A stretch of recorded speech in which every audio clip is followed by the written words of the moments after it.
Tell. Okay, so Tell was the second to last track recorded for the album, pretty much within the last 8 months, maybe slightly longer. Kind of a boring story, but I just bought a MacBook and I was transferring everything over from Cubase to Logic, and I was just figuring out Logic. I just plugged all my stuff in. I've never really used it before, especially to record a song, so I knew I needed to just train myself up in the basics. So I literally opened Logic, and when you open up or when you just load in a MIDI track, it opens up straight away an electric piano, which in our live set we've been doing for a while, but I absolutely adore the song Roads by Portishead. Yeah, likewise, one of my favourites. So as soon as that sound crops up, I have to play that little riff. Yeah. And then with a little bit of tinkering, I got kind of the sound of that track. And honestly, like obviously I tinkered around with Roads. I'm like, oh, I love that song, knowing how to play it. And then I laid my hands down, and the first chord of Tell happened, and then I laid my hands down again, and the second chord of Tell happened, and it just kind of, it just, again, I don't think, excuse me, I don't think about music when I write it. I don't sit and think about a key, or I don't sit and think about what will work next. Honestly, half the time I play something, I go to somewhere else, it sounds atrocious. So I think all I actually had was the chord progression. I mean, it's got a bit of melody built into the chord progression before I sent it to you, because you kind of basically put the drums on there and some other bits and bats. So this was kind of the first time we'd really sent an idea backwards and forwards, which I'm hoping to do a lot more of in future. But again, this was mid-lockdown, so all we could do was kind of, here's an idea, send it through. Yeah.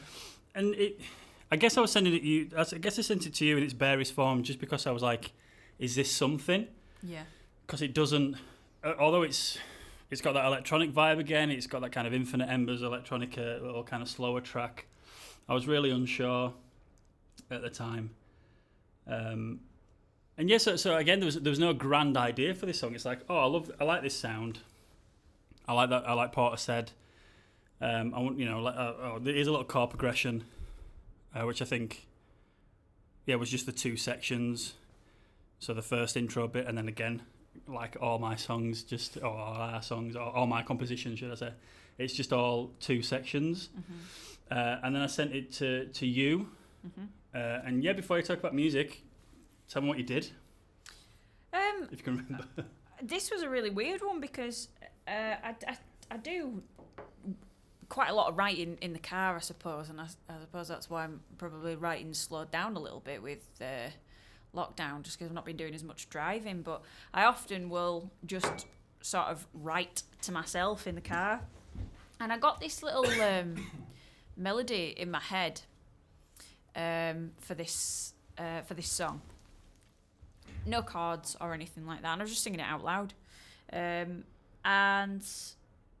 I'd kind of repeated it over a good few days, and I'd really kind of like got it stuck in my head. And then you showed me Tell, and I literally sang it over it almost immediately. There was one chord, I think. I said, can we just change that one chord? You did. If we change one chord, then what I've written matches what you've written perfectly. That's weird. I'm just going to say that's just weird. I don't know why it's happened, but it did. And just to be transparent, and this is your fault, with you changing the chord progression, it's exactly the same as Decode by Paramore now. Oh, yeah. Because it wasn't before, and I had that in my mind. I thought, these first 2 chords and the last chord are definitely kind of in the same vein as that. Yeah. And I think I had a chord in there, and you're like, can I just swap that out for this other one? And as soon as you did that, I went, sounds like Decode by Paramore. I'm sorry. But like, we'll never tell anyone until now. But yeah, so you did change the chord, yeah. Right, amazing. Amazing. It's usually for me who ruins the songs for you as well. Usually it's me who goes, it sounds a bit like this, and you go, I can never unhear that now.